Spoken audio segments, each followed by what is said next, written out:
What's up, Barry? Hey, bud. How Hey, you we're doing? on. All right. Checking the levels here. It looks like we're good to go.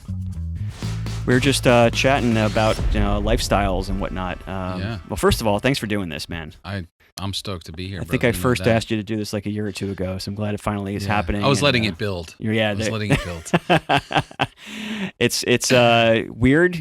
We live so freaking close to each other, It's true. and our schedules are so fucking insane. It's true.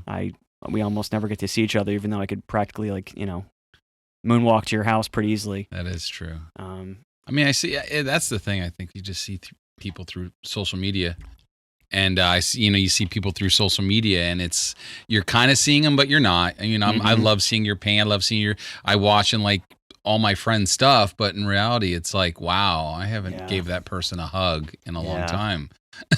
I was like thinking. There's so many like places I want to take this conversation. I hope you're willing to do all of it. Oh, ready. But I guess you got to start at the beginning. I was thinking I was trying to think my first memories of you. I think it was like over 20 years ago. I think we were in our 20s. I'm thinking it was probably like 99-ish. Yep. And I had a skateboard company at the time. I think that's how I met you officially. Yeah. And I think we were like sponsoring you, whatever that meant. I gave you a T-shirt. Yeah, whatever that meant back then. I was like in my 20s. I didn't know shit. And we were all just kind of getting by. And from that moment on, I remember, and then my second big memory of you that kind of sticks in your head, the memories that like burn in your brain. Of course. We were at a party at Volkswagen Dan's house on Cookman, when Cookman looked like Iran. Yeah. When it was no one lived there, it seemed like, except for Dan. He was the pioneer. I was like, why is this dude living here? And I got invited. I was at a party. You had a party, and I was like, I thought I was going to die on the way there and on the way back. But then I walk in, and there's like topless chicks running around, and I was these guys know how to party. We were artists. We were the real artists of Asbury Park. Yeah. I feel. I mean, we had Casino Skate Park at the time. That place was sick, dude. I mean, I feel like the Asbury scene can you started. bring that mic a little drop close? You can move up the thing. Yeah. I just want to make sure everyone hears you properly. You can like adjust it. There we go. Perfect. Better? There we go. Yeah, man. All right. Cool. So basically, I mean, back in those days, I lived in Asbury Park when it was. You were living there back then? I lived back. Wow. Yeah, that's when I had my dreadlocks and lived in Asbury Park. When it was nothing but go-go bars and very scary and a skate park. Right. And that's how we pioneered it. And then guys like Dan moved in, and how different artists kind of started, and that's the real movement, I think, of Asbury Park. And now it's completely, of course, changed. So different, dude. Obviously, in some ways, it's improved. Like, you feel safe. Yeah. That's a good thing. Yeah. And but it is strange, that whole cycle. But when I think back, it's like, I kind of think of those as like the glory days, to sound like an old man. But it's like, I put you in the category of like people like, they got P-Dub and like Pork Chop and like and like Echo Movement, and like hopefully myself is in that category. Of course. But like a lot of us guys that were in like our 20s at the time, just like really trying to make it, and we had like a cool scene going on. And you seem to have been and still are at the center of a lot of it being like all these different scenes. Like, you got the punk rock scene, the surf scene, like the skate scene, all these different like microcosms of scenes that like are our pocket of the Jersey Shore. And no matter which one of them you go in, like the music scene, art scene, whatever, you take your pick, throw a dart, right? Everyone knows Barry. That's pretty much it. I'm in people's, it's so funny. I'm in people's phones as in the band era, and I'm still, Barry Penetrator from, Barry and the Penetrators. Which we should say is like your old band. That's my old band. Current band or your old band? Well, still current right now. We do have a gig booked. Okay. February, I think 18th or 20th, somewhere in February in Stratton, Vermont. Yeah. With the original, Barry and the Penetrators, almost the original members. Okay. But we're playing all our music, which is great. Yeah. But yeah, I'm in people's phone as Stay Gold Barry, Coffee Surf Barry. Yeah. Just Barry Biz. That's been my nickname for such a long time. So yeah, I feel like I have my hand in a lot of things, trying to stay it's just fun, I guess. I don't know why I do it. It's just fun. Yeah, I got to understand, like, have you ever like sat back and thought about, or just like smoked a joint and had a deep conversation with a friend of like where that kind of came from? And I got to compliment you and say you're one of the most charismatic people I know. Oh, thank and you, like, brother. I appreciate and that. I don't think you're shocked hearing that. Like, you got a lot of personality, and that's a great part of you. Yeah. But like, I'm like wondering, have you ever like just like analyzed yourself and like where this freaking started? Like, were you like that as a kid?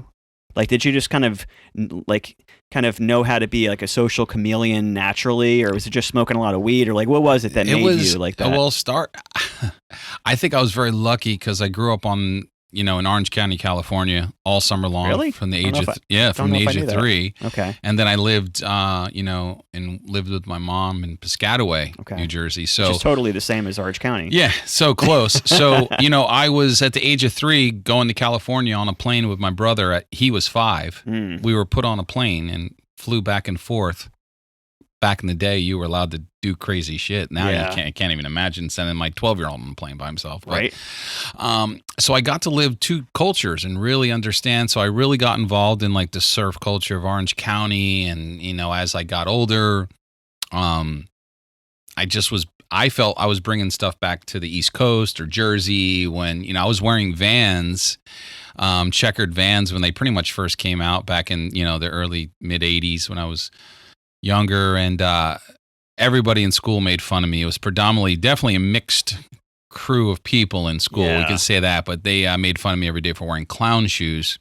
So that was kind of it. But then as I developed, I'm gonna pause you for 1 second because I don't remember if I hit record on the video. Okay. And if I didn't, I want to do that. Okay, let's do it. Hold on a second. I don't think you did. I don't think I did either. Fuck. Shit. All right, picking up where we left. Camera on. 1, 2, 3. Camera on. All right. Let's do this. So, all right. Go ahead. So, what age were you there until? Well, I was in Orange County, California, from every summer all the way through high school, and then soon as I graduated high school, I moved to California. Okay. To pursue my snowboarding and all that stuff in like Bear Mountain, and then but we'll get that, I guess. But what we were answering before is when I was basically a high school freshman, I had a purple mohawk. I was the only punk rocker. But I was listening to reggae constantly along with punk rock, and the people really, even like the black dudes in high school, weren't reggae. It wasn't there. Like Yellow Man was my hero, and I was listening to that style reggae, and I was loving it. And they couldn't understand how a guy like myself would listen to reggae, or it was different. Like long-haired dudes listen to heavy metal, right. Black dudes listen to rap. It was not really this mixed how beautiful music is today, but that's true. And I picked up like a harmonica, and then just, guys were kind of freestyling in the hallway, and I was listening, and then I started just kind of singing reggae to myself, and and as soon as I started doing that in front of some guys in high school and stuff, my nickname came Black Barry pretty instantly. Okay. I actually, at my senior, we had a senior picnic, you know what I mean? Like what they have. And I actually, sang Bob Marley there. And you had dreadlocks or a mohawk? I had, at that point when I was a senior, then I went to my first crop of dreads. So I was. Which nowadays you couldn't do, probably. No, those days are over. That's appropriation. I can do them on the nowadays. side. Yeah. Yeah. It's like when I had dreads 3 different times though. Okay. So, cut them, groom, cut them, groom. Yeah. But yeah, back to that procreation thing about culture. If you don't comb your hair, it dreads. Yeah. That's pretty much it. Not like, I washed it and did it up, but I mean, from surfing all the time, being in the water and your hair will dread. That's just the way it works. The caveman had dreads. Yeah. So anyone with little kids knows that. If you don't brush their hair, the next day they've got a dreadlock. My son Wiley gets the the flat dread. I'm like, dude, it's been 3 days. We got to do something here. But yeah, I always kind of had that thing, and it just, people gravitated towards me, and I would love making people laugh and sing, and that's kind of where I knew I had something, and I always wanted to be something bigger than I am, but I'm stoked where I'm at. Like where'd you get that confidence from? Because like everyone likes to sing like to themselves or in their room. Like I listen to like different kinds of music, but I would never have the balls to like go in my school and start singing. Like you're just floating by that as if that's a normal thing. Like, yeah, you know what, I realized that part that people have, that fear, I never had. You know, even when I was younger, I mean, some of these, you know, then that rap battle kind of started back in the late 80s, and there was no white dudes. I mean, this is even before Eminem and all that. Like, I was rapping, but with that little reggae vibe, and it's like before UB40. Yeah. And it was like, and I wasn't, first, and rap battles were kind of dissing each other, and, you know, they would try to diss, but I was more about making people laugh. Yeah. You know, so when that was kicking in, it was just, I never had the fear of like some of these motherfuckers maybe wanting to like beat my ass, like trying to be black or whatever. They just took to me well. So that gave me the confidence to do. Yeah. And I think I have that confidence right through everything I do now. That's like one of the many weirder things of today's society. It's like nowadays that's frowned upon by a lot of people, but back like when you and I grew up, like I would listen to like Houdini, Run DMC, oh like my God. Slick Rick. Nucleus, Slick Rick, like all those guys I would like listen to, and I would also listen to like Billy Joel and like Van Halen and Metallica and like whoever else and Madonna. Yeah, but I would like listen to all that, and I had like a breakdance crew. We had like a piece of linoleum we drag out in the street and stuff, and that was cool. That was it. But yeah, I hear what you're saying. It was definitely like a more mushing together of everything. Yeah, and I think you come to, you know, from the early skateboarding years. We were that generation that really was not allowed, but we loved all kind of music. Yeah. We weren't in that heavy metal bracket. Everything was really bracket, but as a skater, you can be punk rock, hippie skate. There were so many of us. Right. If you skated, you were in our tribe. There was also so many fewer skaters. I was trying to explain to my kids the other day, because like everyone skates and scooters. Or everybody has vans. Like as a little kid, I remember one time I made one of my friends, I was in my room in Howell, and I heard the sound of skateboard wheels, and I ran outside. I was like, someone else skateboards? And I like chased him down the street, and we became really good friends and stuff. But like, it was so odd to see anyone else into your culture or, you know, skating. You know, it was like a weird thing. It was like back in the day when you seen someone with Vans on or Airwalks or Vision Streetwear, you were like, oh, you skate, let's skate instantly. We're friends. It didn't matter if you were yellow, Chinese, black. We didn't see color like how everybody sees color now. So if you had something skate attire on, you skated, we're like, it was it. Like, you're the crew, that's it. You were like, 100%. Now, of course, there's so many, and it's such the thing, but you know, this is like kind of there wasn't like a Zoomies on every corner back then. I remember like do you remember Earth Surfer? Remember that store? I don't know if you remember that. No. I was in Lakewood. That was like the closest surf shop or skate shop back in the day. We had ABF. Grogs, of course. I was in the New Brunswick kind of area in that skate scene, and we had ABF, Edison. Yeah. Mike Valley was we skated with him before he ever went pro, and that whole world. So that was super fun. But yeah, that's how I always had the ability to never, you know, do anything I want and never had that fear. And then I just ran with it. You know, of course, with the band and all the different things I do, I was never afraid to put a brush to canvas. I never really considered myself like an artist. Like I consider you an amazing artist. I'm like, I'm not an artist. I can't paint. And now doing that, I was just never afraid to try different things. And that just carried on through my life with all the different things that, you know, I've started. Jeez, it's crazy. So 100%. It's like interesting to hear you say that and like talk about these things, like tease it out a little bit. Cause like I was thinking before you got here, I was like, over the 20 plus years that I've known you, you've changed in a lot of ways more than almost anyone I know. Wow, but on the same note, you've not changed at all. You know what I mean? Because I love to have like fun. There's like a lot of things I could point to in a complimentary way that you've really, really evolved and like changed and like kind of recreated and reinvented yourself. Yeah. But you're still the same Barry in a lot of ways. You know what I mean? That's that's cool that you've been able to kind of connect those two. Yeah. You know, I definitely feel like I use the word sold out. But I just, wanted to just keep things fresh, keep things moving. And, and if I come up with an idea, I want to run with it, Yeah. I think that's where I get that kind of entrepreneur spirit. They say now it's so trendy to be, entrepreneur, but the hustle's real. We will probably talk about that later. But sure. It's one of those things where you can drift in and out, but certain things stick, So, I was always cooking when I had the band, and, I started at a Pizza Hut at the age of 14. Yeah.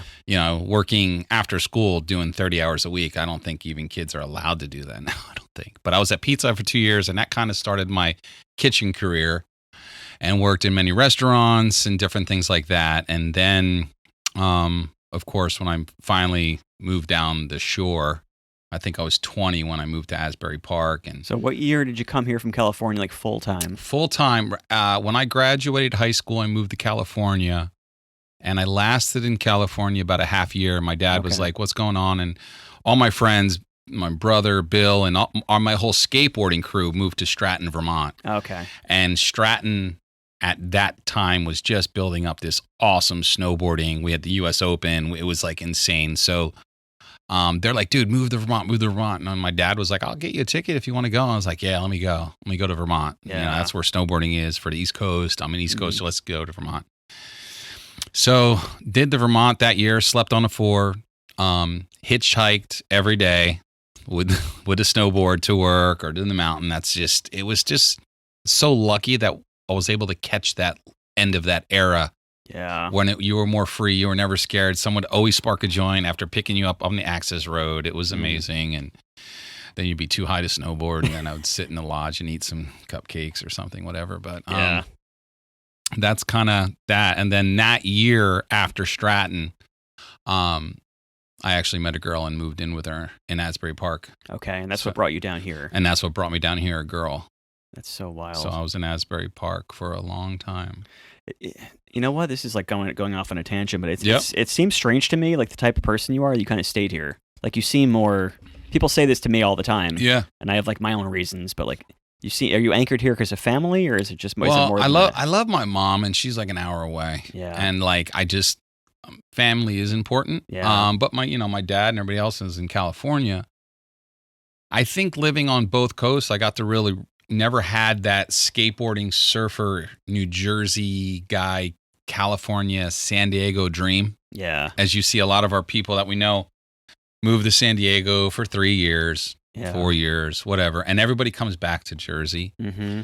Jersey is like a magnet. It's hard to leave. It's, for me now with the business and everything I'm into. Right. Now the anchors are deep. It's deep. It's like we have Philly, we have New York, we have everything here. We have mountains, beaches. I mean, if anybody watches my Instagram, you know what New Jersey has to offer, from the beach to the mountains. I mean, Killington is 5.5 hours away. Yeah. So everything is here for us. Expensive to live, but so is California. Yeah. So the weather kind of sucks, but weather does suck, but taxes suck. Yeah. Being a snowboarder, I think I was always lucky that I never got that fall winter depression. It became a stoke. Right. So, right.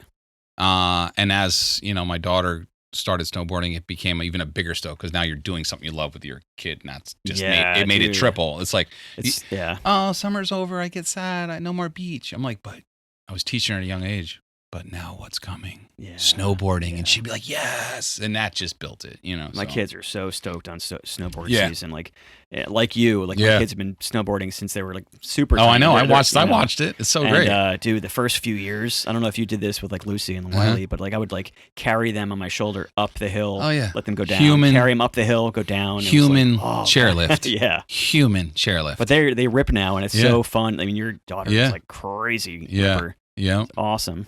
But that's so much fun. So, yeah, the Jersey ties are tight. I mean, I would love to maybe have a small little tiny home, trendy in Vermont, somewhere cool to have. But yeah, New Jersey just locks you in. We're real here. If you can make it here around the city, I feel anywhere you can go, you can make it. Yeah, I think that part of it is 100% true. There's definitely a grind. There's a hustle here. I think a lot of it's part of it's out of necessity because it's so freaking expensive. Yeah, but part of it also is in like our blood, like the New York grind hustle thing. Like, I I think that it's not a coincidence that so many bands, companies, successful people come out of like our area. Yeah. Right? Like that's pretty wild. Yeah, nothing's handed to you here. That's for sure. No, you really have to freaking earn it. That work ethic. Yeah. I mean, it's good and bad. It's also a little toxic 'cause it's kind of hard for a lot of people to kind of just turn it off, you know? Like we were saying earlier, like being an entrepreneur, like that was the first thing we were talking about before we started recording. It's like, you know, if both of us are like the video guy, the social media guy, like everything. And it's like very consuming. Yeah. You need to make special time for yourself to get through the craziness of what everybody doesn't see. Yes. You know what I mean? Being an entrepreneur, oh my God, I haven't sold a painting in a month. Or, oh my God, I have Jill the Brush, I also have the art company, because one thing just doesn't pay the bills. So. Why don't you tell everyone what it is exactly you do? Like if you're in an elevator and you're giving a pitch. Okay, here it is. Well, my name's Barry Course, and I love music, but as you get older, you have to find a niche into something that you love. I was music, and being a musician for all those years was always just a lottery ticket to try to make it, which in some eyes I feel like I did make it. Our music's on Sublime Radio and Spotify, played more now than it ever was because of technology, which is great. Yeah. So we'll keep that, alive just for the soul. I'm not ever think I'm going to be rich or write some hit song from it. It's just for my soul now to play some music. It feels good.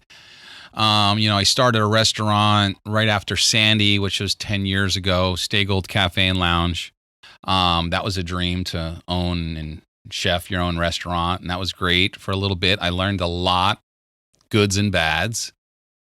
And then I realized, I was like, wow, I got 2 little kids and I never see them. And I'm like, and it hit me one time. I think my son was, I don't even know, 3 or whatever, 4, I don't even know, 3. And my wife at the time says, "Oh, go kiss him goodnight. He's still awake." I got home a little early. And he pulled out a book and read me like 3 sentences. And I was like, what the fuck just happened? I feel like I missed. Yeah.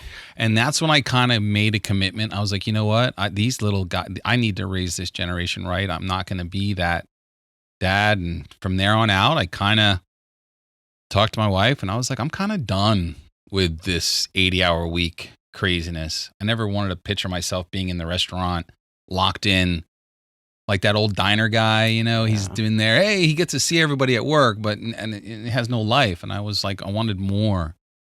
So I gave that up. And before giving it up, I put in the works, a coffee company. I loved coffee at the time. And I told my wife at the time, and she's like, all right, let's go for it. She's like, but we won't have income. And I'm like, I know, we just got to start a new company. And me and the kids, I think my daughter at the time was 6. No, at the time was, it's 8 years now, so she's 15. We were going over names of the company, and she, I wanted to call it Wiley James Coffee Company with like a little Western feel or some kind of deserty feel, and that's my son's name, Wiley James. And my daughter like instantly sprouted up and says, "No way, Dad, we're not naming it after him." And I was like, well, what do you got? And then she said, "Name it Coffee Surf." And I was like, what? I was like, it's got to be taken. No way. Yeah. Started going online at back in the day and trying to find Instagrams or Googling it and this and that. And basically the only thing we found was surf coffee. Okay. And that was like in Russia. It was kind of weird. So there was some surf coffee stuff. Okay. And then the more I thought about it, I was like, this is it. This is the name. It's like, because every time we walk to the beach before we surf, dawn patrol, whatever, you look around at the boardwalk and everybody has a cup of coffee and you're about to go surf. So coffee, surf, and then, now for me, it's coffee every second, but it's just coffee, surf. Yeah. And that really sticked. So that's how the coffee surf thing started. And now we've been around 8 years. We're in 80 locations wholesale. We have 2 stores, one in Belmar, one in Red Bank. It's super fun. Learning a lot, of course, with the social media thing. And then about... Is that crazy to say out loud? What, 8 years, or is it? All these locations. Yeah, it's there was a lot of doubters because people really just thought of me as Barry from Barry and the Penetrators. And if you've seen my shows and you were, in that area when we were touring the country and being crazy and smoking weed. And my music was never political. I'm not that guy. So it was always fun, party, smoke weed, hang out with chicks, skateboard, just fun stuff. So no one kind of never took showing your balls. Yeah, ball stuff. That was like back in the day. You were allowed. You didn't get arrested for that. And you were, I was a joker, funny guy. Yeah. And no one took me seriously. Even my first partner with Stay Gold, it was just, dude, these are my concepts. I know how to fucking rock and roll here, dude. I know what's gonna work in the world. But it took a while. Now, I'm sitting down with major corporate people with Coffee Surf, and they're just like, in the beginning, they were a little scared of tattoos or how I look and this and that. And I'm like, dude, everybody's tattooed now. It doesn't even matter. The smiling face and make people feel good is how it works, and empathy and talking to people. Yeah. In the beginning, we got new investors that kind of, we have involved in the company. They're super great guys, and they're very huge in the coffee world. Very, very huge in the coffee world. They were scared in the beginning with social media and different things. Of course, oh, Barry, you want to be careful. We don't really want you associated with the brand anymore. And I'm like, my heart was crushed. I was like, oh my God, that's horrible. And I'm like, I'm not that I'm the brand, but everybody knows Coffee Surf from Barry and this and that. And that's how it worked locally so well. Did you kind of feel like a sort of deja vu feeling from the cafe situation without getting deep into that? Because I feel like from both an outside and inside perspective. Well, you got to see that firsthand. Yes. So yeah. Hashtag eye roll. But exactly. I did, and we're not going to get into that. Yeah. However, I think a lot of people would say that the success of that particular restaurant is attributed to you. Yeah. A lot of it. As far as, because so much of a restaurant is like the vibe, the marketing, the interaction, the face, that. And so much of that was you. And now you're telling me like you had a similar situation with the coffee, company where they're like, oh, maybe you should not be officially noted.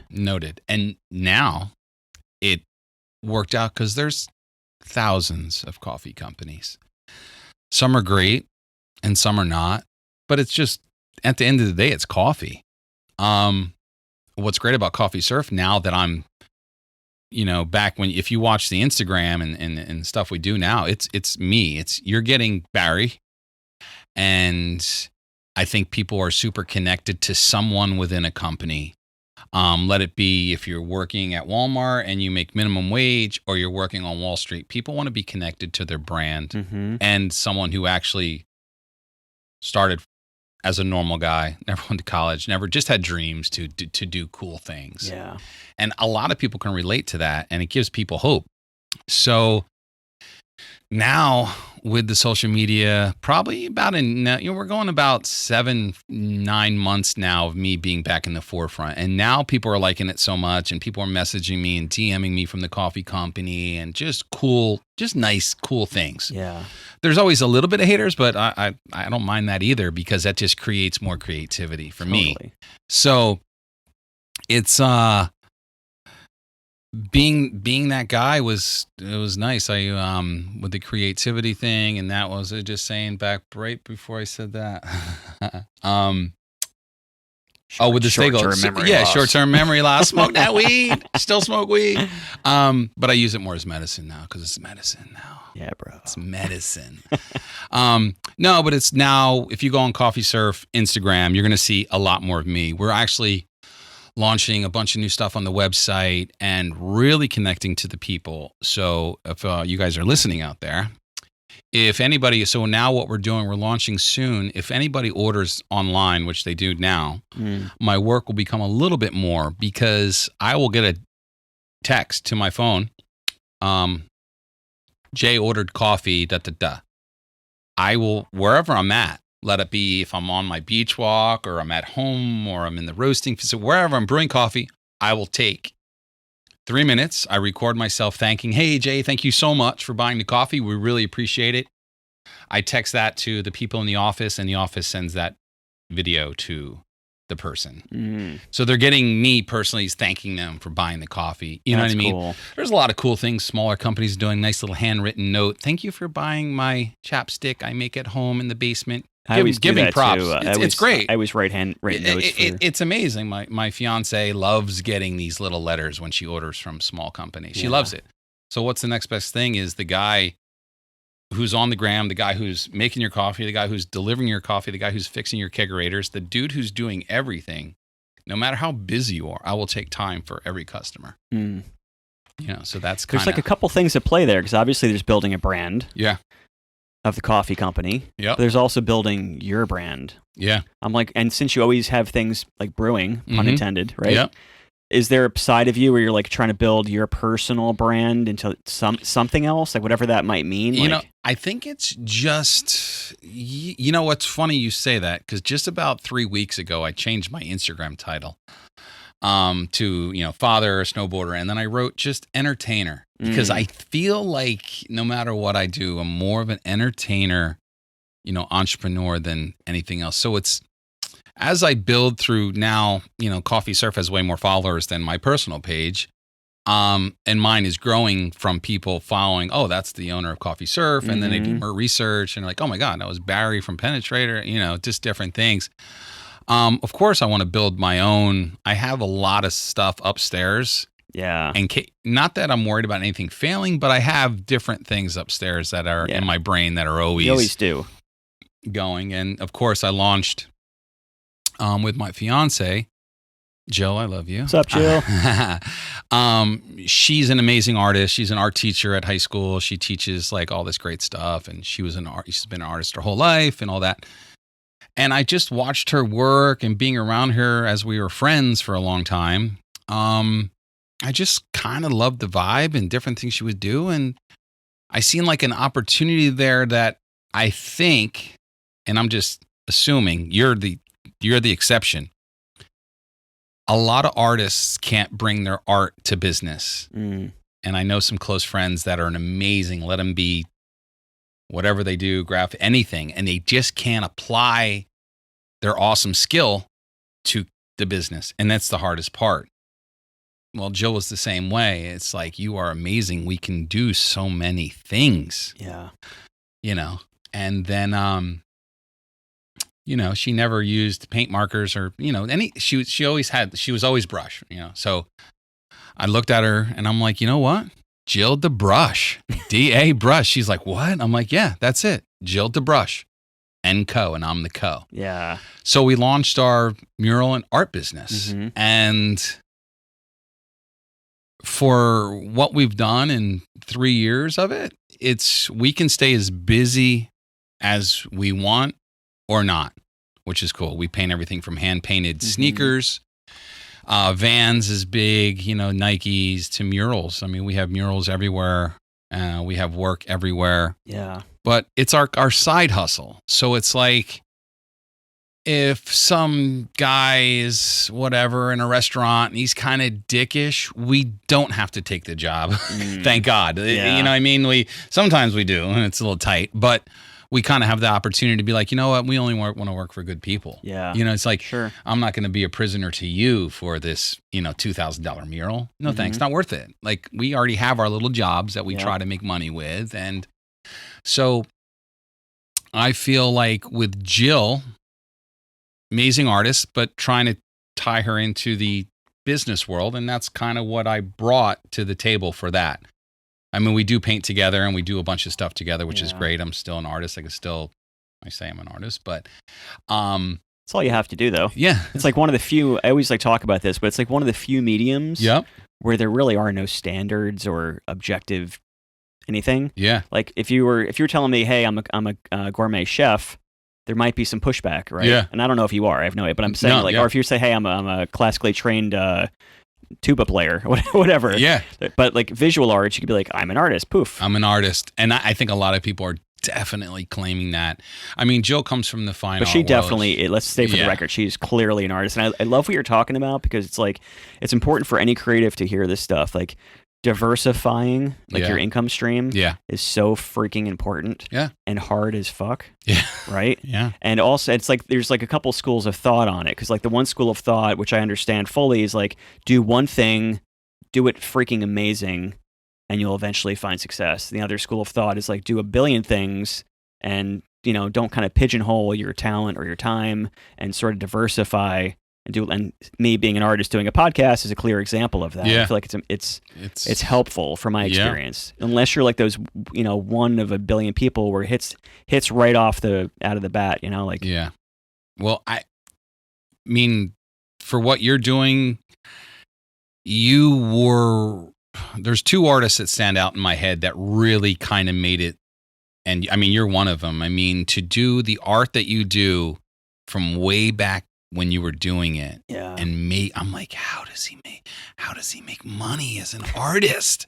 Even though, you know, in my eyes, that's what I've seen, because I've seen you as, I knew you from back in the day, but as you progressed, I'm like, holy shit, dude, everybody knows Jay.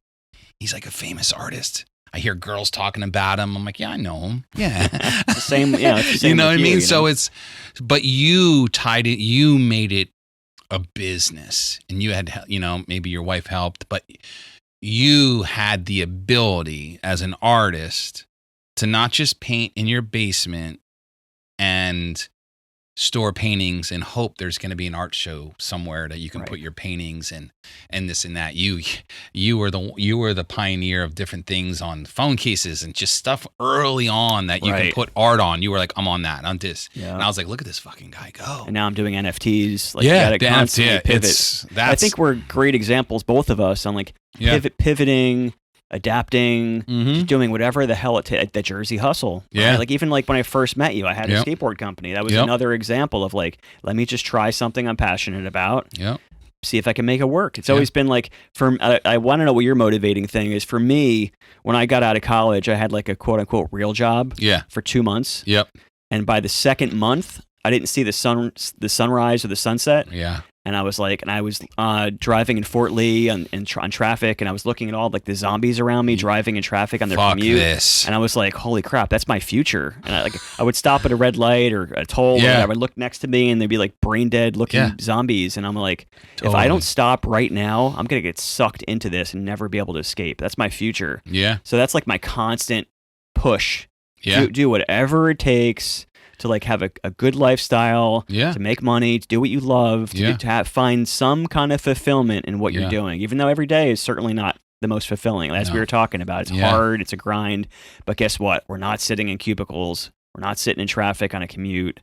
And like, what is it for you? Is there anything you could pinpoint? Well, I mean, the reason why I was driven such into being an entrepreneur, I feel, is I had so many jobs. I never went to college. So, you know, I would spend my snowboarding seasons for 7 years after high school. Snowboarding, became a little bit professional snowboarder back in the day for a little bit. And that was life. Snowboarding was life.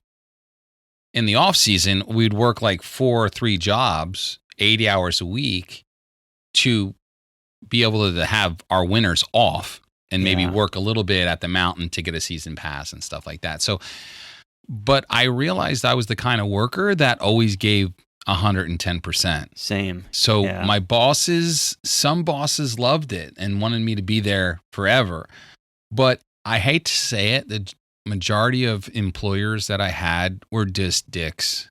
I mean, dude, I'd give you 110% and this is peanuts here and you're disrespecting, you're not nice, you're just a dick. Yeah. So I'm like, I'm giving this so much, and I was like, you know what, I want to work for myself. I got to figure stuff out, and that, of course, in your restaurant, you're just like, oh, I dream to have a restaurant chef. Okay, cool.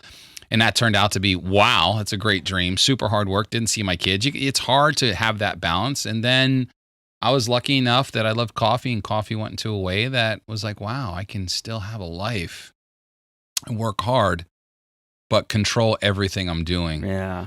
Like, I want to take off for a podcast real quick to hang out with you and chat. No problem. I'm not telling anybody what I'm doing. Right. Check in with the guys. Hey, guys, okay, what's going on? It's cool. It's this. I don't have to worry about any bosses. Just, oh, my daughter's sick. I don't have to, call anyone. And it's that freedom. Yeah.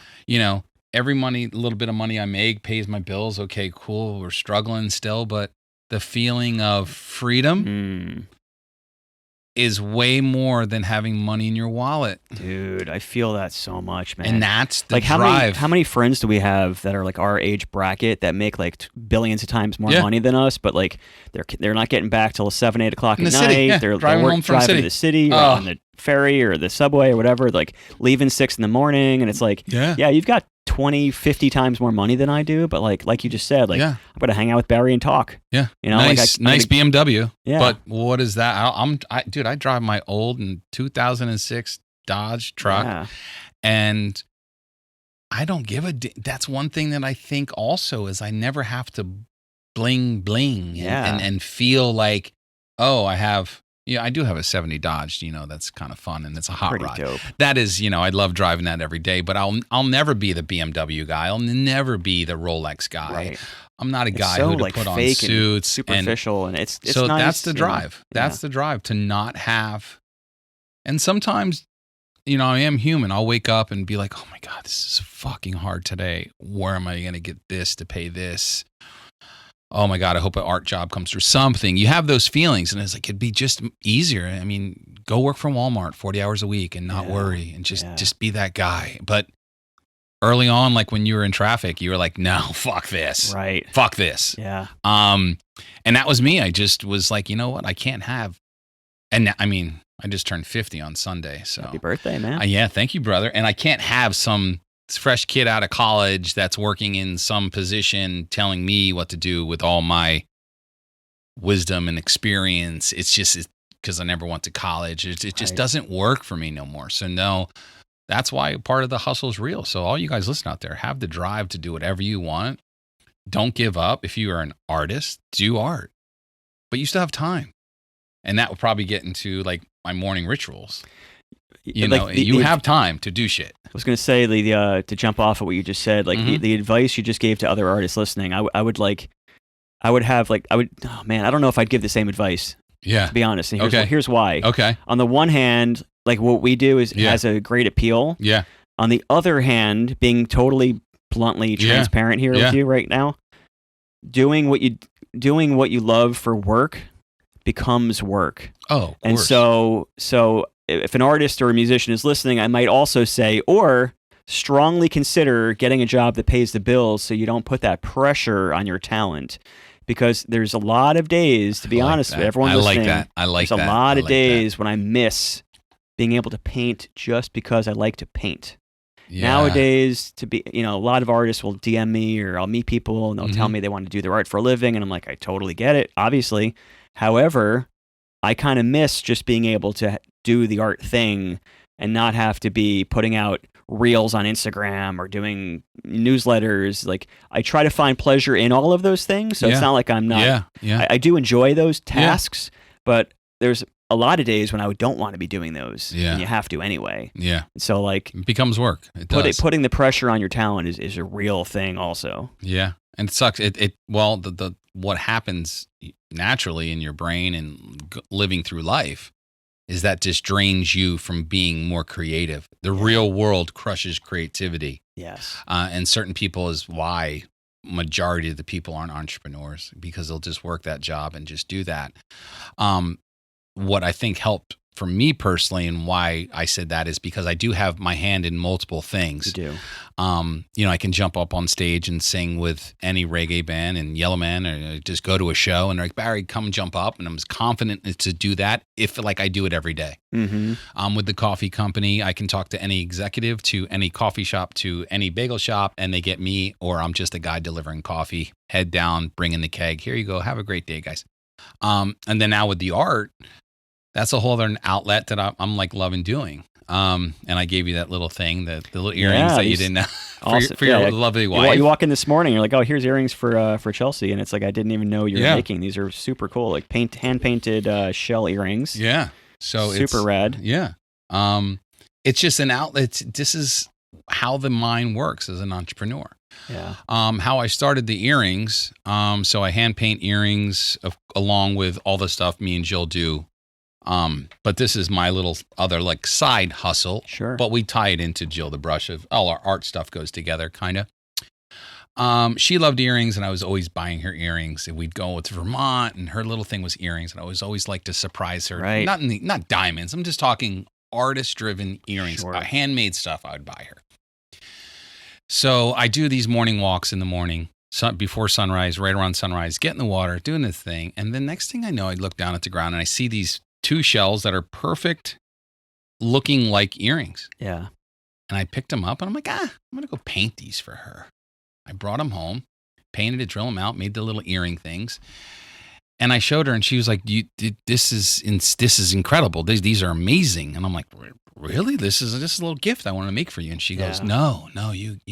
And then she got business sense on me. She's like, no, you have to make a lot of these. She threw it back at you. Yeah, she threw it. I was like, wait, it was just kind of fun just doing it. And then, I sat down and just kind of started painting these earrings from me giving myself 30 minutes in the morning to get in the ocean, walk, jog, do stretching, do yoga, do my thing. I'm not like a yogi. We've always joked around about that lifestyle. I'm a nickname Yogi Bear. What's up? But I found something from something that just popped up. And, my ear, they're not expensive. They're $25, $30, depending on if I use what kind of metal I use for the earring. But you sell 1 or 2 on a Saturday, or sell 30 at a craft show and getting crafty. It's like all of a sudden it's like, oh wow. And that kind of money's great. You know what that money's for? Snowboarding. Yeah. And paying for this. It's you know what I mean? It's like, hey, that's the money in my pocket. That's so nice. I think it's more than that. You know what I hear, what I kind of think of? Yeah. It's like you're proving to yourself that you can create wealth, or you can create abundance. Yep. Wherever. Yeah. Like I think that I'm wondering if you always had that mentality, and I want to go back in time now. Yeah. Time machine. Yep. Right? Go back in time machine to, let's say 2006, let's say. Okay. Right? Yeah. And I pull up that year because you were the guy that would sit in a lawn chair outside of Eastern Line Surf Shop. Oh yeah. That was you. That's like you were like a permanent fixture. Yes. Right? And and I think for me, from an outside perspective, I could be totally freaking off here. Yeah. From my perspective, that was like a milestone in your life, like something after that changed, but let's go there. Yep. And first of all, I got to thank you. You're one of the people that was very supportive of my art career, my fine art career, before it did anything, before it really had a big pulse. Okay. It was starting to do some stuff, and I did a couple of cool paintings, and I remember showing you, and you were you were probably either sitting in the chair or baked inside the shop or whatever it was. Yep. And you were like, oh dude, I don't know if you remember the story. I've told you a couple times since, but you were like, you should do a surfer, kind of laid back like this, and blah, blah, blah. You did the pose. Yeah. And I made the painting Solitude after that. And it was because you kind of burned that in my, oh yeah, that's cool. I dig that. But going back then, besides music, to be honest, there's never in a million years I would have thought that you would have gone on to do the things that you're doing. I don't think a lot of people did. I think that, when I said, you've changed the most, that's one of the life categories where I'm like, no one fucking saw that coming. You were kind of permanently baked Barry. Yes. That would go on stage, showing your balls, and having fun, being goofy, doing your thing, Yeah. And that's obviously nothing wrong with that, but to say that you had an entrepreneurial spirit back then, you might have internally. Yeah. But I never saw any inkling of that. Yes. I'm wondering, was it Lucy being born? Was it something else? What was it that made you go from, because things don't just poof happen, right? Was something brewing in your head? What happened? Well, even, what's crazy, even back then I was doing art. I did some surf taco art shows, and I was doing... You're painting naked chicks or something. Right? But I also... But actually, I do remember you doing spray paint art on canvas, right? I had a spray paint art, airbrushing, but I launched my surf company, Penetrator Custom, surfboards. Right. So my envision was that it was very hard back then. I mean, Jetty is one of the East Coast, New Jersey companies that actually made it in the surf industry, but no one... back then was a surf company out of New Jersey. I'm not buying. Well, what? A surf shirt? No, there's no way. People before the internet, people didn't even know we had surf. I mean, It was that crazy. What do you mean? My friends in California would be like, what do you? It's grass to water. What? Yeah, we have beaches. We have 6 surfs. So. Right. And now, of course, some of the best waves in the East Coast, but no one knows it. No one knew back then. So I started a surfboard company with Erie Peoples, and he became like a brother from another mother, and we did a bunch of surfboards. He would shape the boards for me, and then I painted them. So that was like the plus. You got my artwork and then a great surfboard, and we did that for a while. And then I wanted to go into clothing. We did some really cool clothing. I actually had Pork Chop, which is an amazing artist. Yeah, great artist. He did 3 different shirts for me back in the day. And thank you, by the way. He's never even, back then you didn't even charge your homie for it. It was just like, oh yeah, we'll do art. You know what I mean? And it was great. And that was my vision. So I definitely had that entrepreneur thing from using the surf shop, of course. And Don is like my dad at Eastern Lines, but building another small company within that I can catapult it. Hey, I'm in a surf shop. I'm selling surfboards. Well, why wouldn't I want to sell mine now? And then, of course, having the clothing in there. And then realized that business was hard, especially on the East Coast, because, I'm which I loved it. I'm painting a board for like 3 hours, and people surfboard art was just like $20. It was $50 was like, to paint a board was like a lot of money. Yeah. And I'm like, it's fun. No, I'm good. And just kind of, left that in the dust. And then shortly after that, then of course Sandy came, and then after the surfboard thing was kind of ending, I was already in my head for a year and a half building Stay Gold. Okay. I got really healthy. I was more eating salads and different things. So I was like wanting a restaurant in my head. So I was always building it. And when I brought it to my old partner and showed him my concept, is why he jumped all over it. It was awesome, and no one was doing anything like this. Yeah. So that was in my head building that I never talked to anybody about. Mm-hmm. So that's why when we opened, it was such a hit, because it was, my time was in it. It wasn't just like, hey, let's put a restaurant together. You make pizza or this and have some. No, not like, people don't put their passion into, some people do. Not all people, but that's what, so the entrepreneur thing was there, but like you felt, me sitting at the surf shop and me just being that funny guy and being on stage and singing music and partying and crazy girls and nuttiness. And it took people even now till I'm 50 years old to be like, oh fuck, he's ready to fucking do shit. Of course. Did that coincide with like becoming a dad? Like, did that have an impact on you? And it seems like it was similar, time-wise. Yeah. So when my daughter was born, I was like, holy shit, and I tell people that are like some of my friends that are having kids and younger guys, and you're not realizing okay, your chick's pregnant. Yeah, you're feeling, okay, yeah, it's going to happen. But as soon as that baby pops out, that moment, like, oh man, I have something here.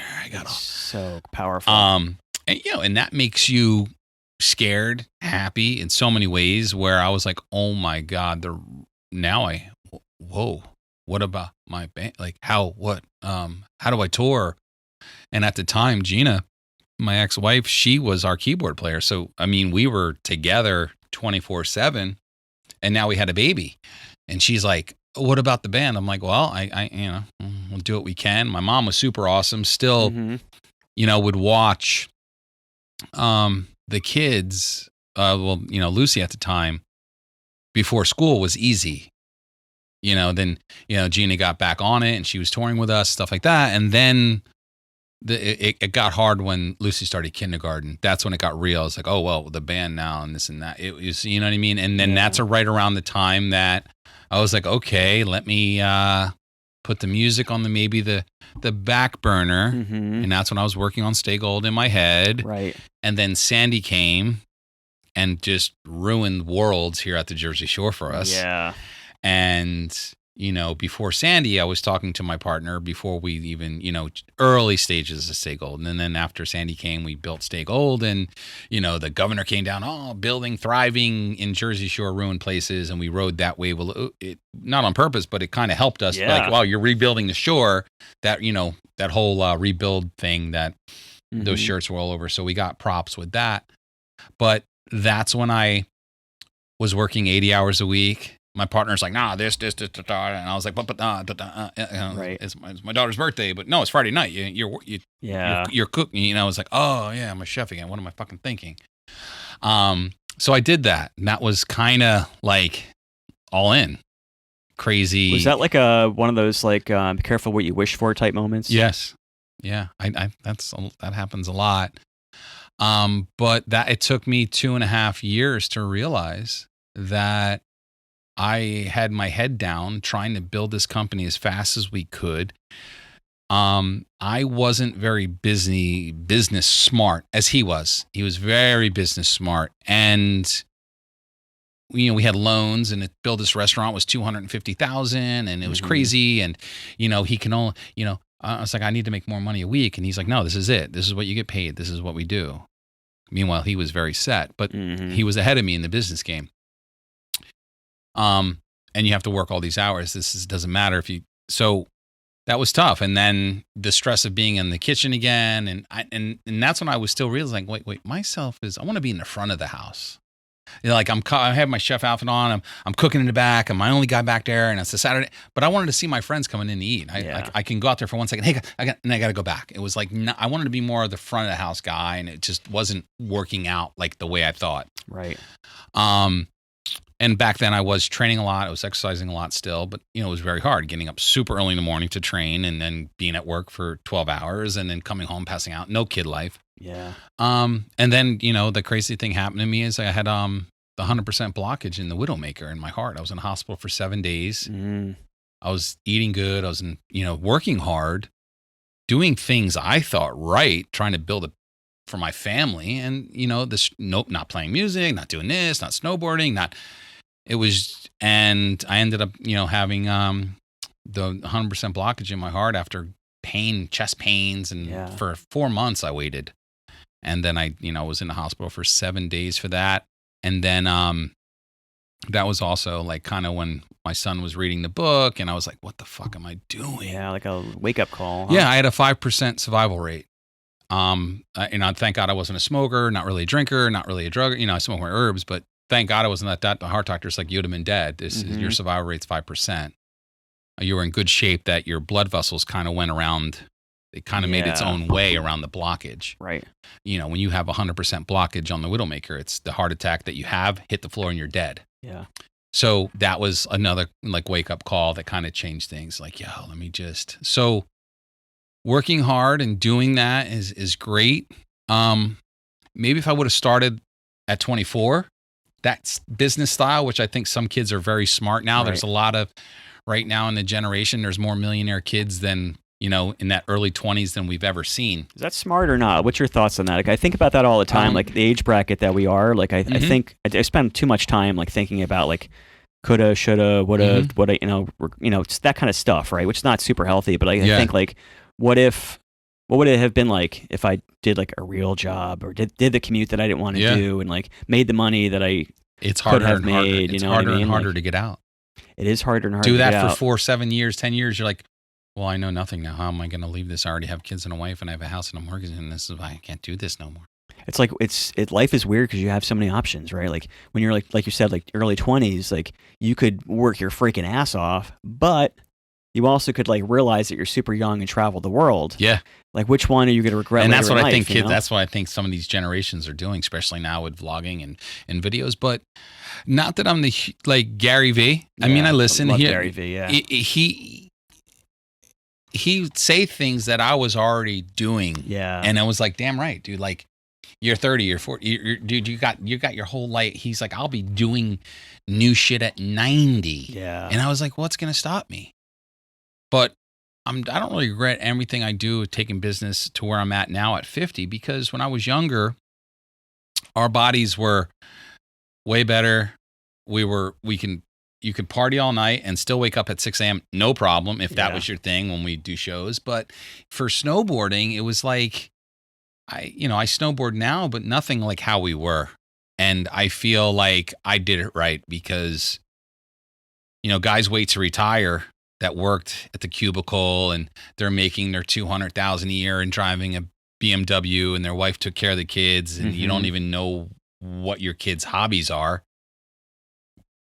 And then you go to retire and you're old. You're not ripping anymore. You're like, oh, okay, I'm going to retire and drink. I'm not going to Barbados and sipping a margarita at some country club. Like that's what you work towards, to kind of just sit to do nothing now? Mm-hmm. No way. No way. So I'm kind of stoked on where I'm at. I know I got, good amount of years left with Coffee Surf to build to where we want it to be, where I can be like, cool, maybe I'll just do the social media and do the contest and do the travel team side of Coffee Surf, the fun stuff that I like, hooking people up coffee, smiles, drinking coffee with people. Yeah. Who knows? Maybe even doing a coffee podcast. Who knows? There you go. In 10 years. What the hell? Like, what on earth was in your mind when you were thinking after you left the cafe, right? Yeah. I guess first question is, where did you envision Coffee Surf? Did you envision it as like a one location thing, or where was your actual initial vision? And then like, what on earth made you think that you can get to where you are now? Because like you said, there's thousands of companies doing it. Like, where'd you get that confidence or idea or vision from that, hey, not only can I do one location, but I can be in all these locations? Like, maybe walk us through like how that came about, like either finding the investors or like how that happened. Well, we started, I left the restaurant, and that whole summer I worked at the Torch Gallery with Roddy Wildman. Yeah. And I learned a lot of art stuff there and did photography and did a lot of fun stuff. And he really was able to pay me to really help him and do stuff at the gallery, which was cool. So I left Stay Gold in June and I launched Stay Gold in September. Our first event was the Belmar Pro. So I had that time to really get things ready and in line. And in that time, family, ex-wife's family, you're going to sell coffee. How? Coffee is $1, $2, $1.50 a cup, 50 cents a cup. They would say, how are you going to make money selling it? And what I had in my back pocket is, dude, I personally feel I pioneered cold brew in New Jersey, or even though the East Coast. I mean, I had keg coffee. When Stay Gold was open, Rook had one store, and I was kegging coffee. Like, I was pioneering that cold brew game from the beginning. Mm-hmm. And I was realizing when I did events and people were coming up to get coffee out of a keg, and they're like, what is that? I'm like, it's coffee. It's not beer. Even cops at events, no, what the fuck are you doing with the keg? And I'm like, it's coffee. And I'd have to, let me set up here, taste it. It's fucking coffee. But they're just doing their jobs, but whatever. And then they were stoked. I just didn't have any donuts. But that's kind of, if I would have listened to people, family members saying, you can't make it. How are you going to sell? You got to sell 1 million cups to make a living with a family. You got 2 kids and a wife. And at the time, thank God, Gina, my ex-wife, was cool enough to believe in me. And she's like, well, let's do this together and let's go for it. She was a dance theater, so she did have some, a little bit of income. And, it started with the stands. And then my dream was just to have a cool little vibe coffee shop. Right. Just on the beach somewhere. Where was Pliables at this point, business-wise? Okay. You guys are neighbors. And yes. They've obviously blown up huge, oh my which God, is another great amazing example of local entrepreneurship. So when I had Stay Gold, they had their fruit stand just on the beach with a cart. I remember that. Yeah. Yep. And then they were moving into the gym in Belmar on the beach. That was going to be their first location. Okay. And then me and Rob started chatting after I left Stay Gold, and he was like, maybe we can have coffee here, or maybe I could just sell your coffee or something like that. So that was my first, let's say, wholesale account that I was like, whoa, I can make these growlers and they're going to pour them and sell my coffee. This is Before great. That, it was just like, I want to have a stand, or it was just... Yeah, so I had my stand. So, we started in September, not the greatest time to start a festival kind of stand. It was a wooden stand. It looked like basically a giant lemonade stand. It was fun. But we did the pumpkin festivals. We did the fall festivals. I made pumpkin coffee, hot coffee. We sold our bags. I did, churros. So we had that stand environment. And I'm like, oh my God, me and my wife were like, oh, we're carnies now. This is fucking great. We're carnies, I was like, this is fucking awesome. But in New Jersey, it gets cold. Yeah. And then I was like, oh my God, is there any more events? No. Okay. Really didn't even have a website up yet. We were trying to get one, of course, with Mark, my good buddy Mark, who play guitar. Shout out to Mark. Mark Sison. He kind of made us a little website, and we got some stickers and some merch. And I'm like, okay, but wow, where are we going to sell it at? And then at that point, Rob was moving into his location and start building it out, and we were doing a little coffee with him. And then he was like, oh, maybe we could do something back. So in Pliable's first location, which we're still at, in Belmar. We have the coffee bar in the back. Okay. So Rob was like, why don't you just do your coffee bar here? And kind of was like, this could work. The rent was amazing. He really, helped us out in a lot of ways. And then for a big part of the Coffee Surf, we were in a lot of his, it was one location. Then he had 2, then he had 3, then he had 7, then he had 20. Yeah. And we were kind of moving the coffee in those directions. And for in the beginning, it was very hard for me because I still had the kids and I was like, oh, fuck, careful what you wish for. Now I'm getting busy and I'm fucking making a lot of coffee and I'm fixing kegerators and delivering it. Now I'm like, oh man, I was going to go snowboarding, but no, fuck, I got like 8 deliveries. Now I can't. And it got to the point, and I was like, I'd miss some deliveries, and just being a learning business guy, I was like, oh, fuck. Rob would be like, oh, fuck, what happened to that store? They're not serving coffee. And I'm like, oh man, I'm doing things through text. It's just me. And then, hey, Gina, did you do the billing? And trying to do everything on the dining room table and almost self-destructing. I was like, holy shit, because they were growing so fast. Right. And then, of course, we were going into... So here you are, someone like that, like was trying to like escape your 80-hour work week, and you replaced it with probably something similar. Yeah, it got a little crazy. And I was like, well, and we, the festivals are fun, and now it's like, okay, like this, and now it's work. Now she's sitting at the dining room table for 3 hours at the end of the night trying to do the billing and it's different stuff, and I was like, so we did that for a little bit, and then we did that for actually a long time, but I learned how to manage it. I got better at it. So equipment wise and different things, it's like, okay. So I did get better. I got it under control. And right now we're only in 1 pliables right now. Okay. So we're back to the square roots. So I don't have to kill ourselves to be in and try to maintain with them at 150 stores. Maybe in the future we can do something again. Yeah. But with the coffee company, we have cold brew coffee that's in like the bagel shops and Finn's and Joe's Bagels. That's like one style of the business. And then we have, the bagged bean coffee, which is in the grocery stores now. And now the online business. Slightly Stoopid's website. Oh yeah, there we go. That's a cool thing that I don't think any other coffee company has done what we've done with the lifestyle. Yeah. And in music. This was like a super cool full circle type collaboration. Yeah, that was fun. This being people that are listening, I'm holding the label or a sticker or label from the coffee that we did with Slightly Stoopid. Yeah. Which was like just super cool, bringing worlds together. Yeah. I only know this from talking to Mark. Yeah. I think you guys, Mark being, Mark Zeisman from your band. Yeah. He was telling me a while ago, he's like, oh yeah, we used to like play with Slightly Stoopid before they blew up. Yep. That's So it's so crazy. 1 week after 9/11 happened, crazy. We had a show in Long Branch. The promoter's like, hey, these guys are on tour. This happened. We're still going to put the show on. And that's when we were doing pretty good too. Do you mind if we donate all the money to the New York Fire Department? We're donating something. So we blew this show up, and it was like, hey, these kids from San Diego, they're kind of like Sublime. They're in their van. So their first show in New Jersey was with us. They opened up for us. And they were just like us. It was like, we're down. We changed phone numbers like, hey, guys, Yeah. And then throughout the years, we were able to play with them. It was great, and kind of like linking things up. And then like all of a sudden, like we're selling out the Stone Pony, and I'm like, holy shit! Right. Hey guys, can we get on that show? No, booking agents. And then it got rock and roll. And how does that? Can I ask you how that feels? Oh, it bummed me out. It was like how does that? But it's not their fault. Of course not. No, I mean they're amazing guys. Yeah, we love them. I'm just wondering from like you starting out at a similar place. Yeah, like it's also helpful for artists and musicians to hear this kind of thing. Like it was.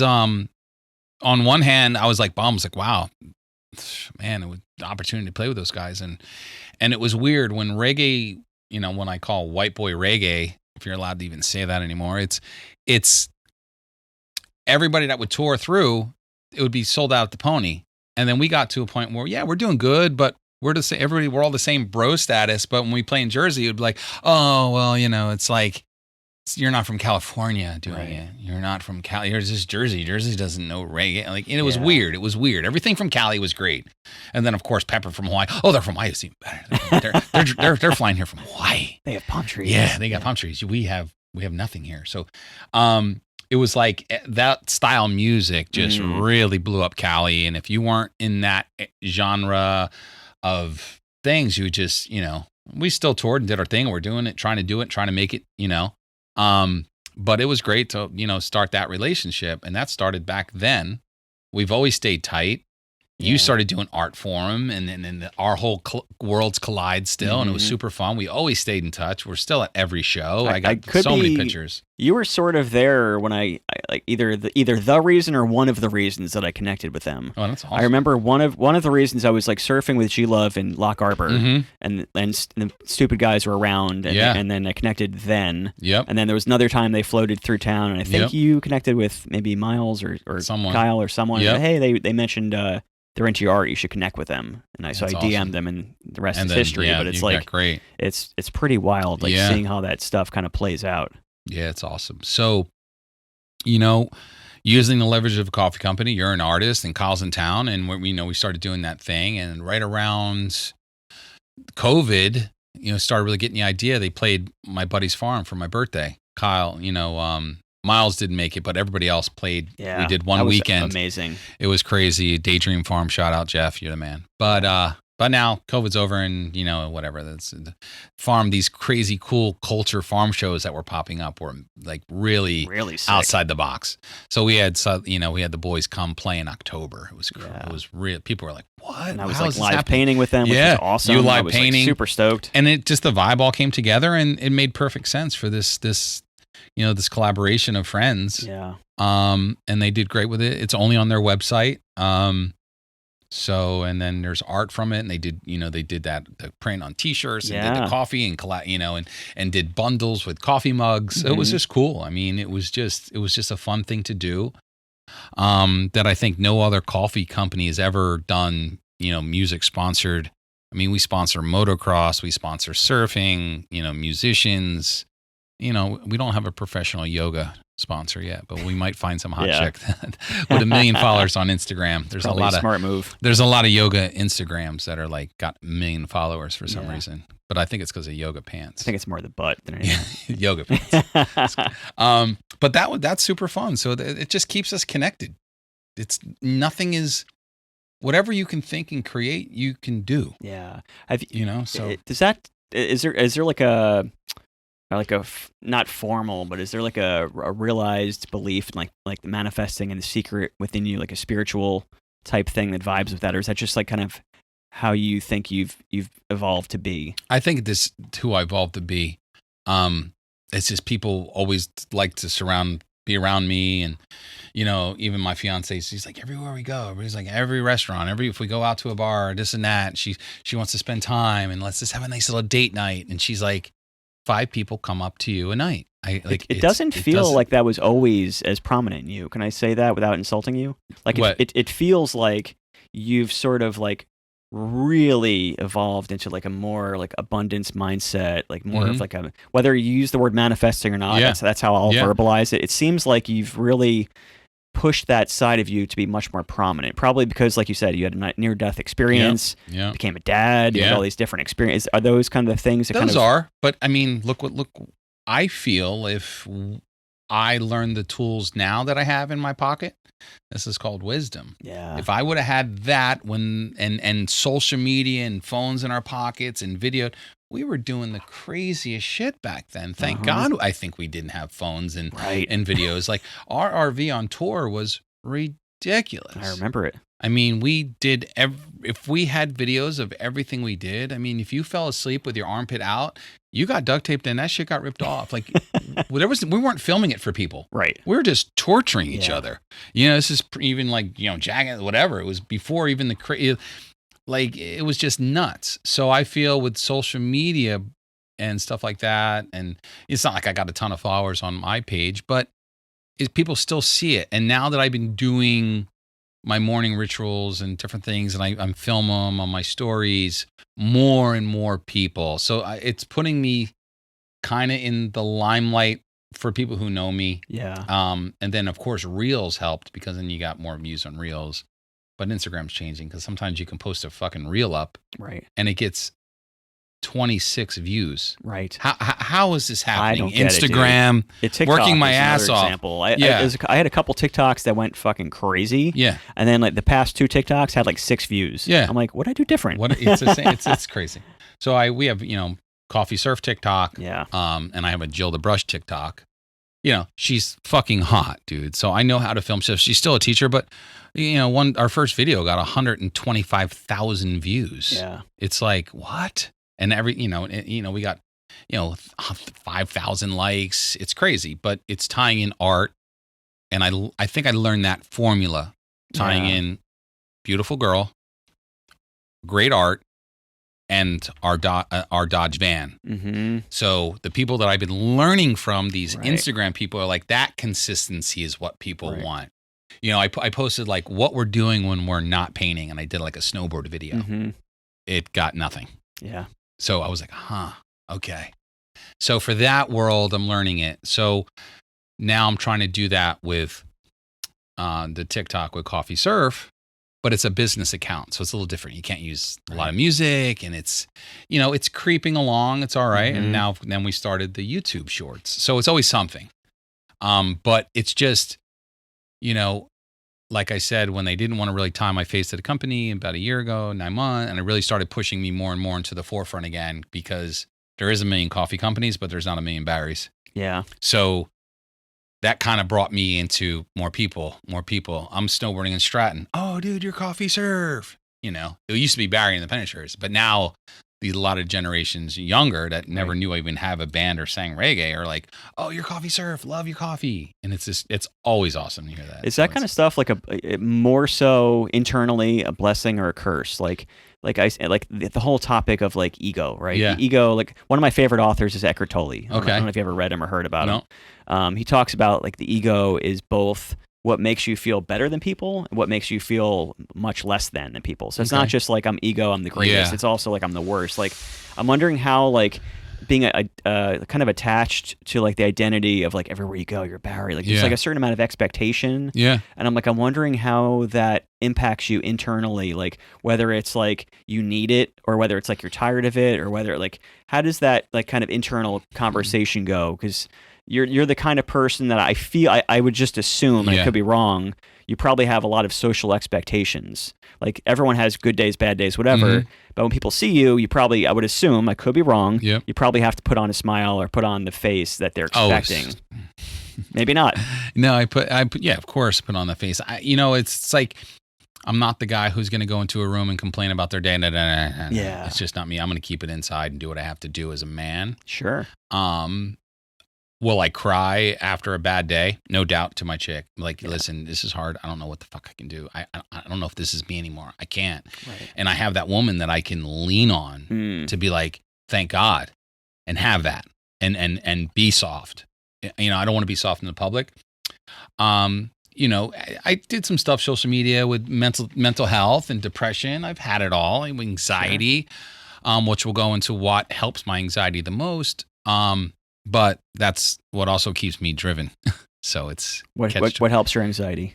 My morning rituals, you know what I mean? So a lot of people don't know. I got a daughter in high school. I got a son in middle school, and now I got my little guy from Jill's son, Ollie. He's in kindergarten.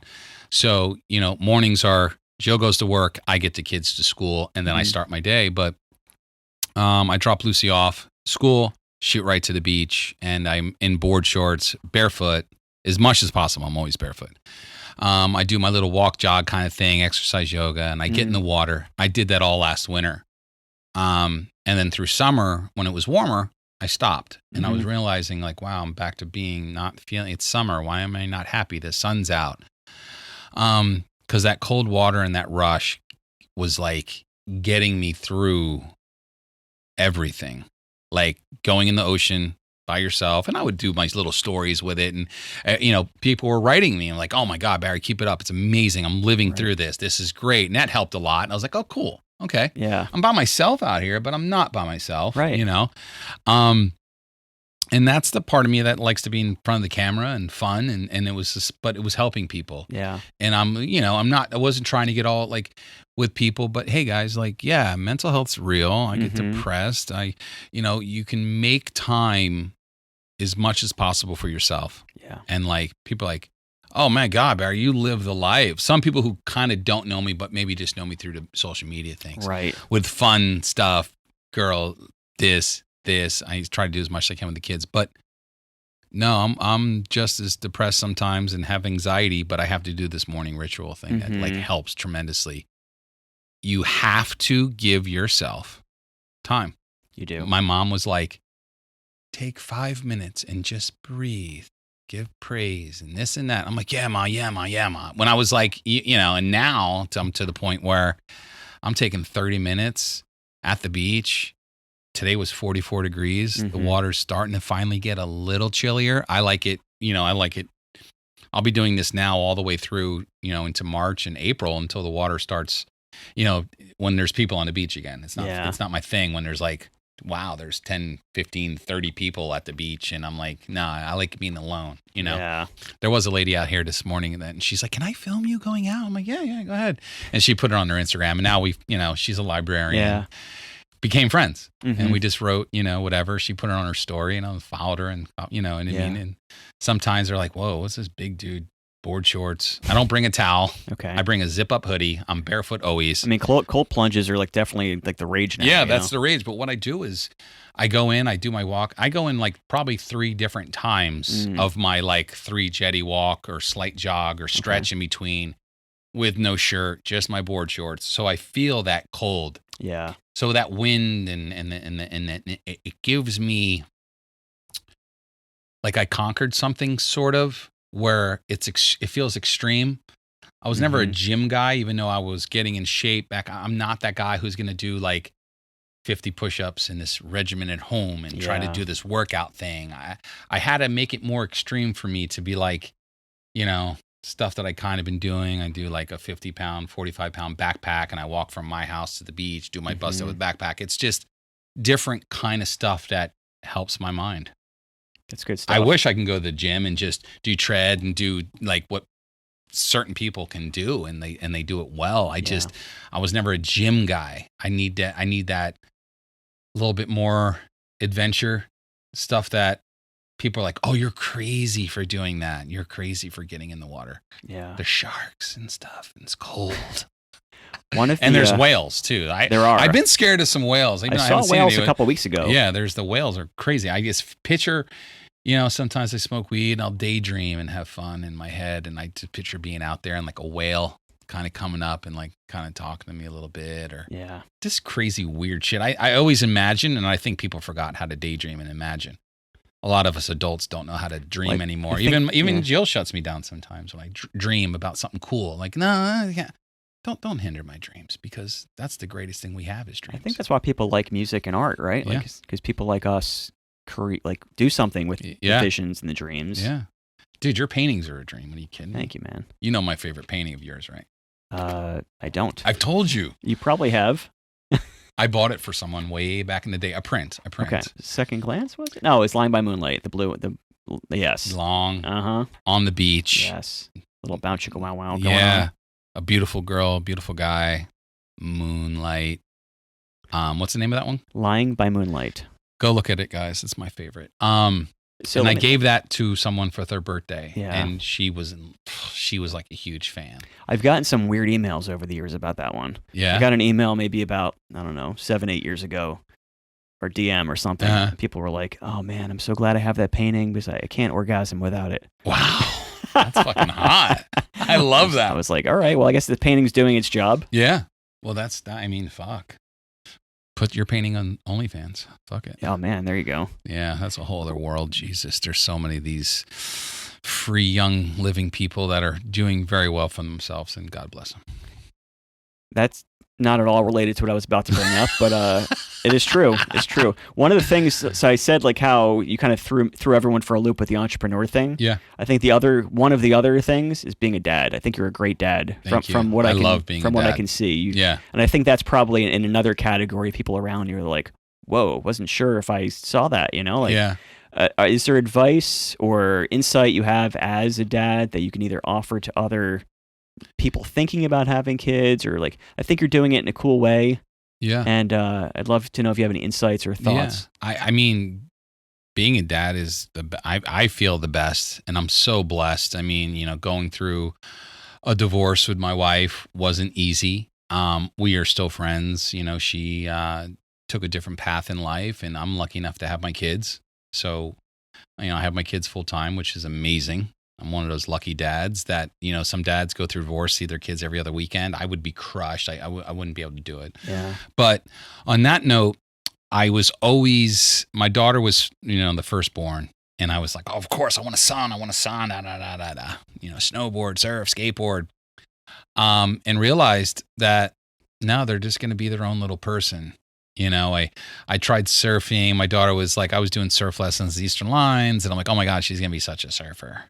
And I took her out like the second or third time and I pushed her onto a wave and she catapulted and flew and knocked the wind out of herself for the first time. And she'll never forget that moment. She brings it up several times. Yeah. And she's like, I'll never surf again. Never, ever again. So I had to let it go. No more surf. Right. But then lucky enough, snowboarding came around when she was 6. We were sleigh riding and these kids were on the little plastic ones. And she's like, can I try it? I'm like, can you ask them? Yeah, ask them if you can try it. And that day she was hooked. We went to Brave New World and bought a used little Burton. And that's what reopened my doors to snowboarding. And then, but the stuff with the kids, it's the best thing is just seeing them smile and giving them time is why I had the hard thing, of course, at the restaurant, but then hearing them read, my son, Wiley, and then like nothing makes you happier.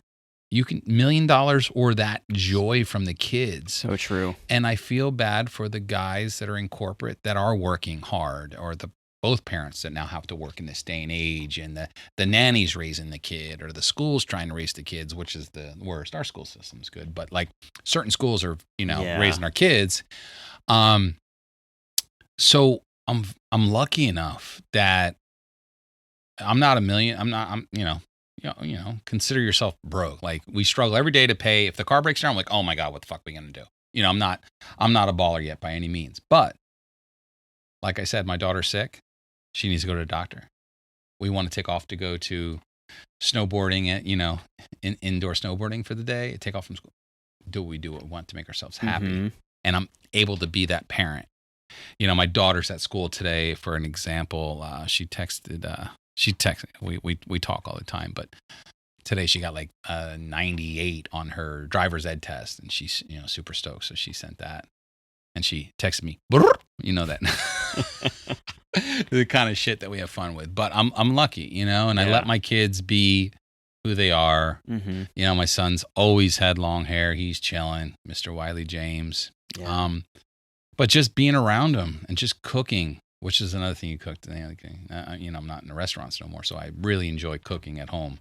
So now I'm always cooking dinners. I love sitting down still as a family. I think that's super important. Trying to do that family stuff that a lot of people don't do, and they're realizing what's wrong with these kids. It's not the kids, it's the parents sometimes. And you see when your kids are little or at the playground, you see some kids getting kind of squirrely. You're like, whoa, right. Can you talk to your, can you, you know what I mean? Like you see that, and it's, a lot of blame is put on kids. And now, oh my God, it's crazy. Some of these kids are going through so much shit. They just don't know who the fuck they are. Yeah. And it's not like you could be whoever you want, but still some more parental guidance. Mm-hmm. You know what I mean? And that's very important. But nothing beats, waking up your kids and, all right, it's great for school. It's amazing. Yeah. I'm so blessed that I can do that. And that's present. The connection. And I hope, we're not going to be on this planet forever. So those are the memories, like, the memories I remember my dad, because I would only see him in the summers, and I would miss him so much. I'd cry leaving California. And, I remember when I was little, his scruff on his beard, he would scruff my face. And these moments of my dad, because he was an entrepreneur too. We had a baseball card shop. We worked at flea market. So in the summer, we were together all the time. It was like he had a job and he would come home. So we got to spend like a ton of time together. So I learned that from him. And then my mom was the most amazing mom, and she still is. Yeah. My mom hangs out with us, spends the night once a week, always wants the kids, hanging out, having fun. So I was super blessed to be around a lot of love. And love's the key. Yeah. You same with your kids. Watching, what was it? It was a while ago now. Your boy, the stoke in your voice. Your boy dropped in on that one video, yeah. and your voice, you were like you heard it in the video. I was like, yes, that feeling is so great, because and then I have that with my daughter, but my son Wiley, he's cool chilling. He's playing ukulele. His hair's long. I'm like, you want to skateboard or learn how to sing reggae? He said, sing reggae. Yeah. I'm like, okay, bud, let's do it. We're gonna do this. We're gonna do music. And I'm doing it all in his. I'm not, I'm not making it like you have to play ukulele an hour a day. Yeah. Fall into your rhythm. Put down the phone for a little bit, which is hard for these kids, man. It's hard for TikTok. TikTok. I'll be sitting in a parking lot before TikTok. I'm like, oh my God, I sat here for fucking 30 minutes. Yeah. I got coffee to deliver. I'm like, what am I doing? That TikTok hole is like, woof. Dude, the worst thing that I see is you go out and you see people, like an entire family out to eat, and they're all just staring at their phones. Yeah. I just want to bitch slap them. Like, seriously? It's hard. It is hard. It's crazy. Yeah. People getting it. Like, what I hear you're saying, like, being a dad is like just being present. And like, I think social media, they just want you there. It just sucks you in and takes your presence, And it's in our area, there's a lot of wealth. Yes. A lot of rich parents. A lot of extremes, right? There's a lot of extreme wealth, and then people struggling. It's hard, yeah. I'm at the bottom of the barrel, but I feel the most richest, and I'm trying to teach my kids that. I taught the entrepreneur, snowboarding is not a cheap sport. My daughter launched, which is funny, we're just doing a little bit for the, just certain events, but she launched our lemonade company, Lucy Ann Lucky Lemonade. So she started selling lemonade, and that's what bought her season pass every year. She buys her season pass every year in her snowboarding stuff. So, it was, now it's like, there's the Epic Pass, Icon Pass, and her parents, but they got both passes. They got this and that. We don't got, what pass we getting? I'm like, every time in this time of year, it gets a little stressful. Like, okay, we got to get our, we get our passes, of course, to Camelback. And then we, we have connections in the mountains for some Vermont stuff. But it's a little stressful because a lot of, her friends and different people, they have, right, a lot more that makes it accessible. And why can't, she goes that to what, when I'm like, what don't we have? We live 5 blocks from the beach. Yeah. We get to go to the mountains anytime you want. I'm here for you no matter what. Yeah.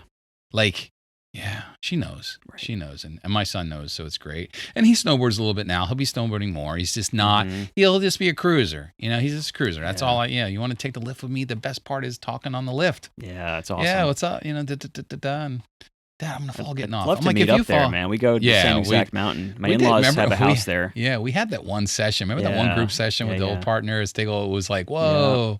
Yeah. But we always kind of miss each other by a day from the gram. Like, you're there, I'm leaving, or you're getting there. We're up there a lot. My in-laws have a house with an extra room, so if you guys ever want to come hang, awesome. I'd love it, man. Yeah, that'd be great. We've got to wrap up soon. Speaking of kids, I got my kids' parent-teacher conference. But is there anything before we wrap up? Is there anything we didn't touch upon? Anything you want to mention? No, it's just what's the future hold? The future is endless. As far as like, all right, let's do an imaginary game and then we'll wrap up. Okay. So like, you freaking hit the lottery tomorrow, right? Yeah. None of the stuff that you're doing for pure side hustle reasons you have to do anymore. Yep. How do you envision you'd be spending your time if money and all that's removed out of the equation? Which of these things is going to take your time? I definitely wouldn't give up on what I'm doing. I don't see myself, like I said before, buying, I might buy some fucking really cool van to travel in and do that. But I would still, it would probably be the best because then I can do coffee serve, maybe teach someone younger than me and bring them on and be like, dude, I'll pay you well. Do what I do. Let's do this. You help me so I could I'm older now. Yeah. You're 25. Let me show you with the company and let's do some fun stuff. Yeah. And then art, and then you're just doing it for more fun. Mm-hmm. And then if I was rich, I'd be like, just do art and give it away. Make music. Yeah. Make music and whatever. Pay for your own tour or something like that. Like, hey, Slightly. And let's go on tour. I got a couple mil we can throw at you. There you go. And painting awesome stuff like that. That's cool. What you got here? These we paint Zippos. Is that a little like Jimbo Phillips vibe? Yeah, you know who that is. That's my favorite. That's one of my favorite images. Joe painted that for me. It's Santa Cruz Slasher. Yeah, of course. So we started painting Zippos, and it's just like people want custom Zippos. Very cool. Why not? But man, I would never stop stop doing stuff like this. And neither would she. You're just painting. You're just creating, and now. I think it's good, like, the way I look at it, I think you feel the same way, is like, you kind of look at life as like a big blank canvas. Yeah. Like, your creativity doesn't have to be limited towards painting a canvas or making a song. Like you can put creativity into your social media. You can put creativity into like how you pay the bills, into your parenting. Yeah. I feel like the more you have consistency throughout your life with the mindset that you use is kind of diversified, like the creative side, the analytical side, all the different sides of you. Yeah. If you let them express themselves, all the different sides of you, with your art, with your business, with your friendships, with your health, like you see, even like your fitness routine is diversified. Like the more you can kind of like, how can I make it fun? How can I make it work? How can I make it so it's consistent? How can I do it so it's fulfilling? Like all these different things. And I feel like that's what I'm hearing from you. And that's one of the awesome things that I love about you is you're able to pivot in a way that's purposeful and kind of adapt and like grow and make it fun. Yeah. You know? I'm doing everything I want to do basically. Yeah. Besides being able to jump on a plane and fly to Colorado to catch a snowstorm or something crazy. You know, if I got to that point in life where my dream is, and I manifest this a bunch, you know, breathing at 50 and being on the mountains, but it would be, of course, a heli trip has been my dream. I would hire the helicopter. I'd bring some friends. Everything's on me, guys. Let's roll. Yeah. I would hire a camera crew. You know, snowboarding on the East Coast, you never get the videos that you want. Yeah. You see the West Coast powder shots. So my dream before I die, and it will happen, is me just big powder turns, nothing super cliffs. No, just, you know, bring me there. Guys, give me something mediocre. Yeah. You know, let me work up to where I need to be. Right. And just hire some video guy. And I want like a 5-minute real sick video clip that I can have when I'm 80, 90 and just be like, wow, I did that when I was 55.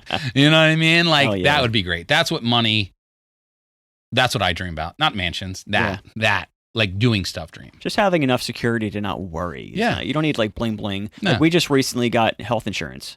That's a nice. big thing. Yeah. But it's like just stuff like that, you know? Like before that we had like a Christian health sharing plan. Yeah. You know? Like, I know it. So it's like, but it's like, it's nice to just, you know, just get the basics covered. Yeah. Sock some away, enjoy your family time, do your thing. Well, Christmas is coming, so let's sell some art. Everybody wants great gifts for art. Dude, good talk, brother. All right, brother. Where can people find you, man? Of course, on Coffee Surf Co. on Instagram. Barry Biz on Instagram. I love my followers there. And, you know, and Coffee Surf and all that stuff. Awesome, on man. Reels and YouTube now and TikTok. And then the art Jill, stuff. and the art stuff is through my Instagram or Jill the Brush Co. on Instagram. Okay. And then we have on her TikTok. Her TikTok is doing well. So when can I get my art on one of these things besides the stupid Let's thing? go. Let's do it. Happen, we do. Do I have to talk to your corporate board? Yeah. No, we got to we have 9 different coffees now. 9. And I remember my old partner said, you need to get out of coffee. It's not you. Yeah. And now I have a coffee company with 9 different coffees. It's like the best smell is. That outsold at Folgers in our superfood towns. Dude. So that's pretty insane. Crushing Stoked on that. And then that's our Jill did the artwork for that. Real basic. Dude. You know, she loves watercolor. So that was her little art she did for that. Got a great girl, man. You know, and of course Mark Sysom does our layout. Yep. You know, shout out to Mark, of Dude, course. Just thank you for doing this, man. Yeah, it's brother. Been long overdue. Yeah. You know, I'm always been a fan of you. Thank you, brother. Many Same different here. ways, and Same I here. appreciate our friendship very much, brother. All right, brother. All right. Have a great day. Boom. Yeah.